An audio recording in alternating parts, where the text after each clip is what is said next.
The attack came under cover of mist.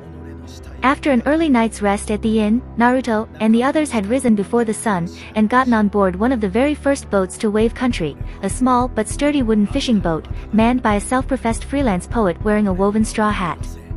The fog grew steadily thicker as they approached the small island country, and the only sound Naruto could hear was the rhythmic sloshing of the oar as it sliced through the water's surface, made opaque by the reflection of the overcast mist.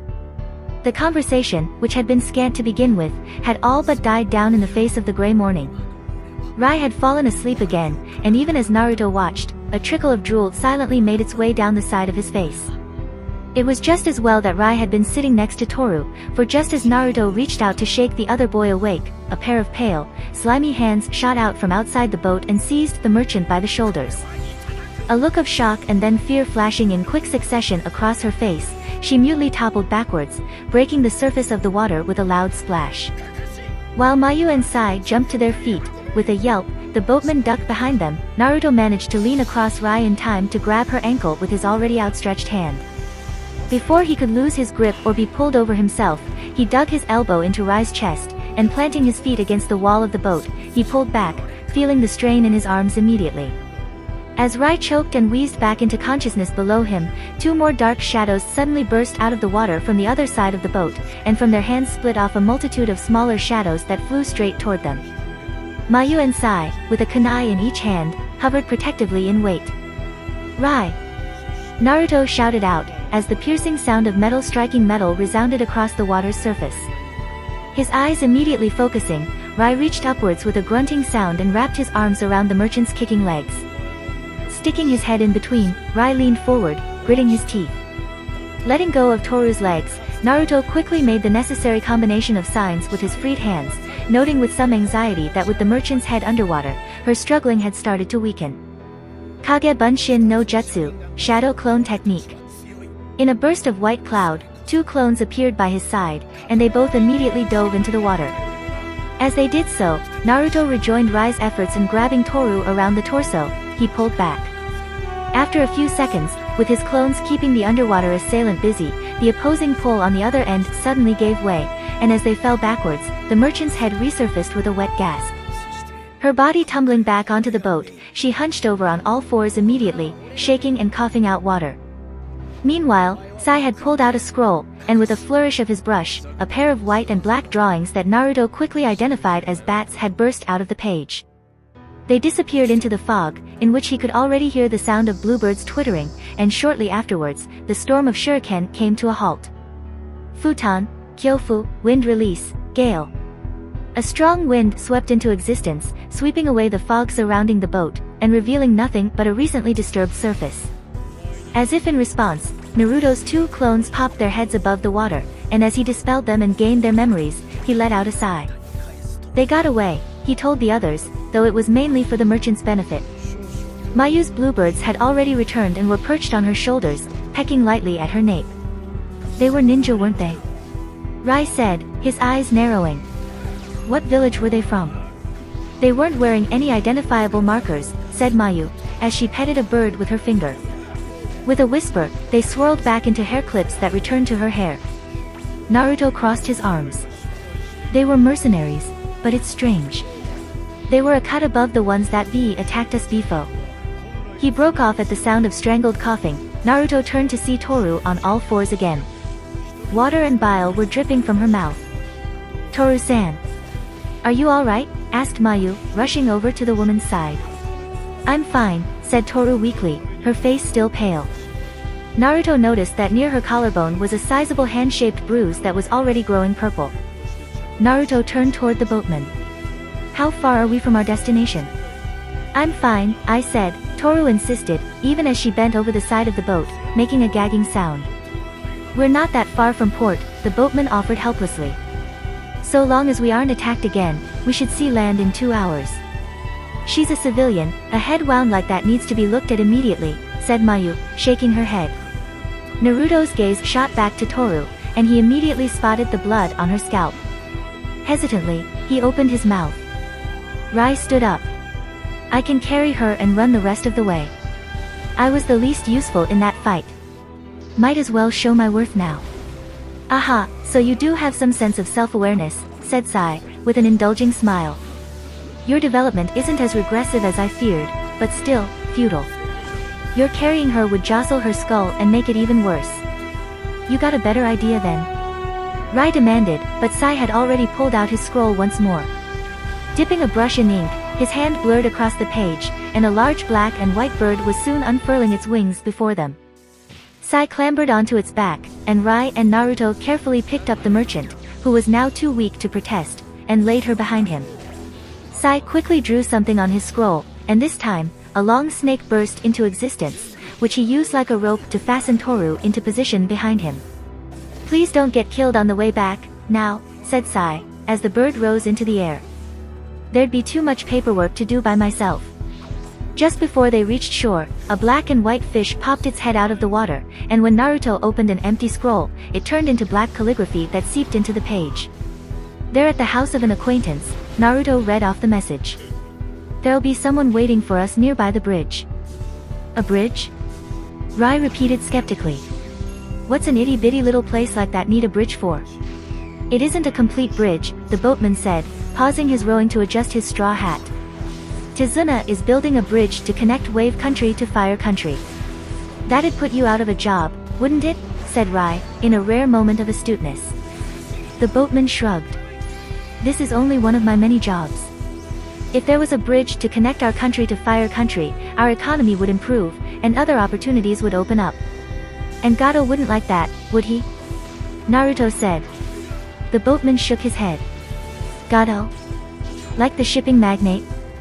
Rai said incredulously. Then were the ones who attacked us earlier Gato's men? Mayu asked in a hushed voice. It's not impossible. But why would he specifically target a common merchant with barely anything in her hands? Naruto looked down at Toru's knapsack, which had been left behind. As a B-rank mission, he'd expected some tussles along the way of course, but that recent attack had been different. It had been planned ahead of time, and the fact that they had been able to attack and slip away so easily showed that they weren't ordinary mercenaries. But as he had voiced aloud, the question was, why would they target their client? Was Toru somehow involved with the bridge? When he realized that no one had answered his question yet, Naruto looked up and saw immediately what had silenced everyone. From the thick fog which had been obstructing much of their view, a gigantic uncompleted bridge had suddenly emerged. It towered above them as their boat quietly slipped between its legs. Coming down from far above, Naruto could hear the distant sounds of hammering and clanging. When Naruto and the others finally stepped on dock, they immediately spotted Sai, who was seated along the water's edge, drawing something in a small notebook. They waved goodbye to the boatman, who tipped his hat in farewell before rowing away. That took a while, said Sai, closing the notebook shut and climbing to his feet. I was beginning to wonder whether I should be ordering extra coffins. When Mayu's face paled and her mouth opened, he smiled. Just kidding. The merchant is doing fine. She just needs some rest. With that, they began to follow Sai along a dusty but well-trodden path that led away from the bridge. The mist dwindled rapidly as they got further away from the waterside, and soon, they were walking past a rickety rotting sign and into a settlement with rows of wooden buildings alongside a thin river that cut through its middle. The paint on the rooftops looked like they could have been bright once, but had dulled and chipped away, while some buildings were not even graced with a rooftop, and were instead covered with what looked like cotton sails. Most of the buildings were short, as if clinging to the ground, but at their center was one tall building which spiraled out to a watch post at its tip. The streets were busy, but not with the hubbub of an afternoon market. The majority of the people there were walking along dejectedly in their straw hats, looking as if they had nothing else to do. Some wore sandwich signs that advertised their willingness for any type of job, while others dazedly lay sprawled out along the sides of the street with a half-empty bottle in their hands. Mayu stopped at one point, when they passed by a group of small children sitting hunched over against a wall, but was pulled away by Rai. As the others followed Sai inside what looked like a grocery store, Naruto paused as for some odd reason, he felt like he was being watched. Then, his hand whipped out and firmly grabbed the wrist of a bony man whose hand had been straying too close to the bag on his back. Careful, he said, giving the wrist a warning squeeze before letting go. With an answering yelp, the man scampered away and disappeared into the throng of people passing by. For several moments, Naruto waited with narrowed eyes, but the sensation that he was being watched had disappeared. He frowned, Were the people of this village really so poor and broken as to try and rob a, seemingly, defenseless child in bright daylight? He'd visited a large variety of places with Kakashi over the past year, but never somewhere as pitiful as this one. The store's bell clanged as Naruto entered, and he'd barely been able to take in the scarcity of the nearly empty shelves before he realized that his teammates were talking to a bespectacled old man with a towel wrapped around his neck and a girl in an eye-catching red cheapao. She looked vaguely familiar with her long pink hair, and she was wearing a leaf hitaye like a hair band. "Ah, and there's our team leader," said Rai, gesturing toward him. The old man raised an eyebrow, clearly unimpressed. "I don't think I even saw this many kids in the entire village while I was there," he said exasperatedly, though not unpleasantly. "You ninjas sure start out young." "Who are you?" asked Naruto, looking curiously at the odd pair. "I'm Tazuna, master bridge builder," said the old man, tipping his straw hat with some pride. Naruto nodded, his thoughts turning to the bridge they'd seen as they docked. "I'm Sakura. I'm here with Team Shirakumo," said the girl, and Naruto nodded again, remembering that the Hokage had told him about them. Her eyes flitted to the leaf hitaye on their foreheads, and lit up. "So you four are all from Konoha too, huh?" She scanned their faces, and to Naruto's surprise, paused at his. A look of recognition flashed across her face. "Oh, I remember you. You were in my class for a bit, weren't you? At the academy? The quiet one? Oh wow, I actually forgot. Naruto, you were transferred to our class late, huh?" said Rai, rubbing his chin thoughtfully. Naruto had stopped paying attention to his classmates early on, so he couldn't say he remembered Sakura, but he did vaguely remember having once sparred against a girl with her hair color. However, without responding, Naruto looked straight at Sakura. "If you're on an escort mission, why are you still here?"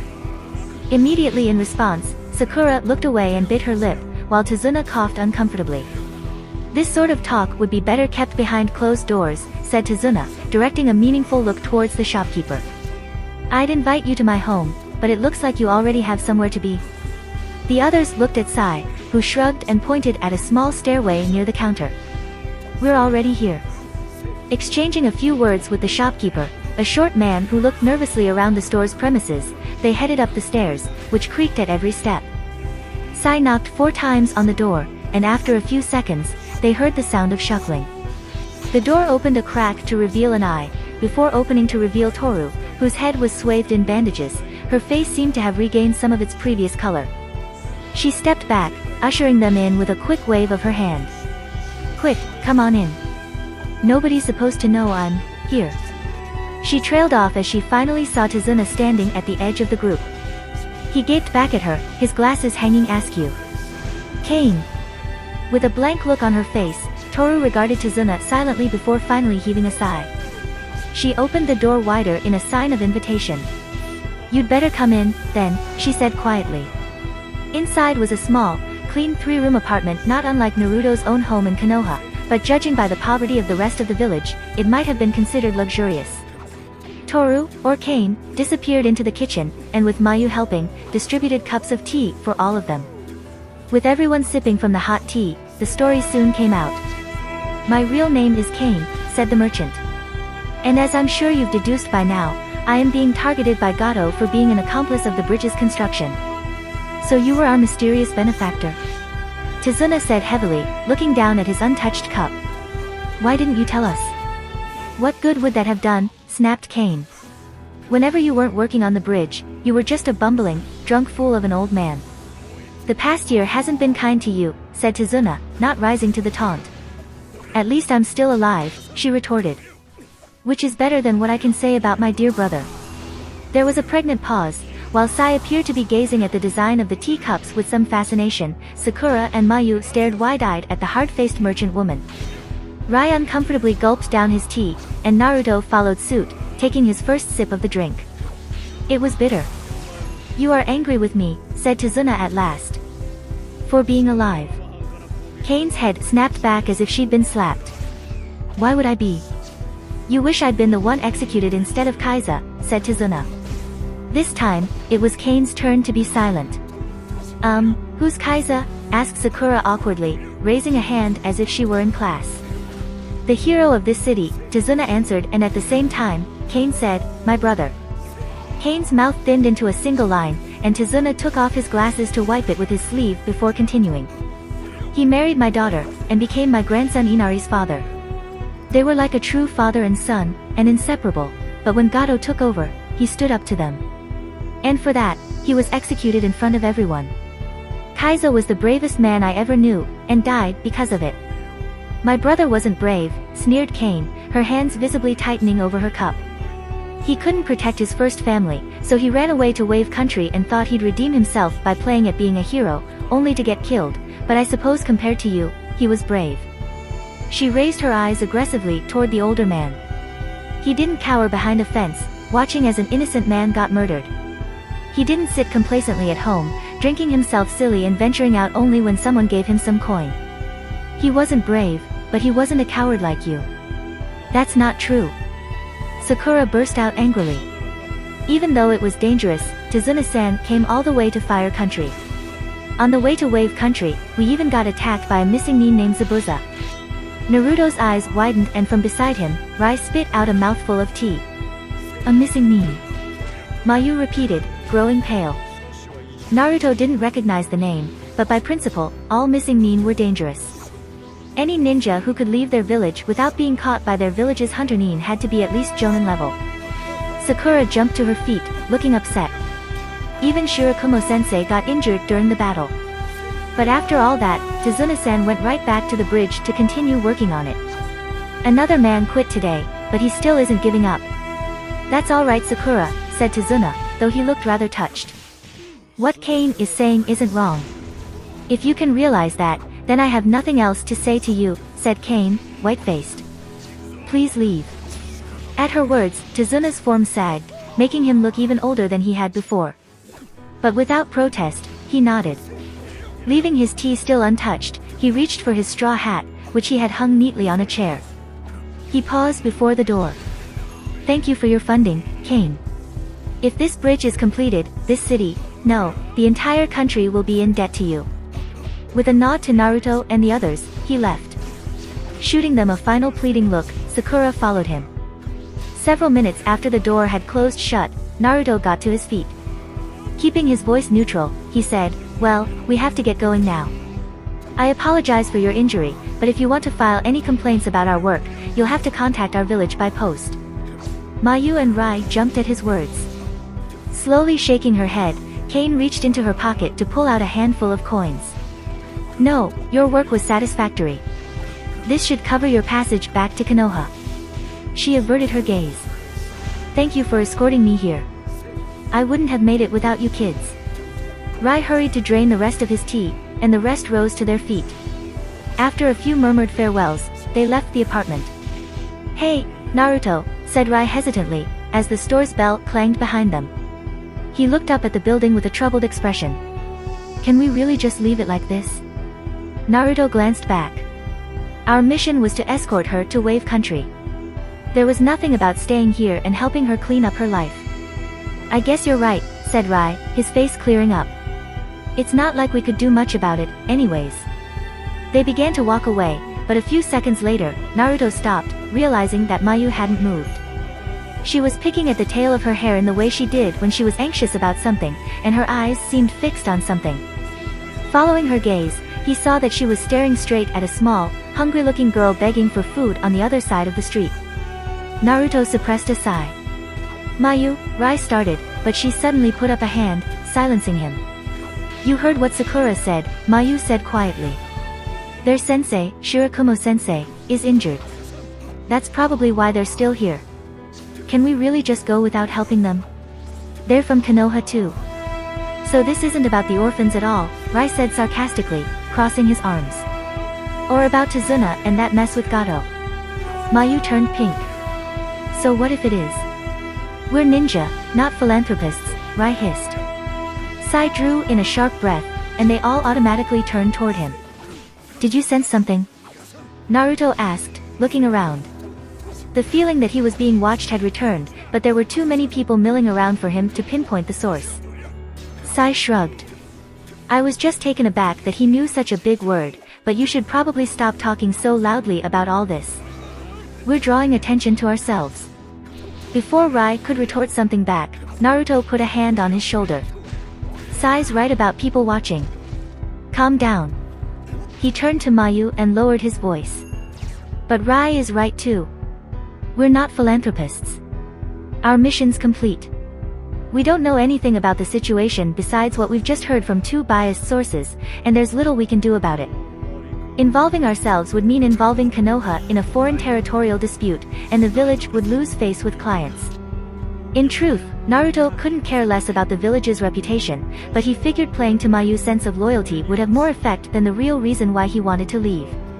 There was the desire to quickly return to Konoha and rack up points for another successfully completed mission, but more than that, this seaside city made him uneasy.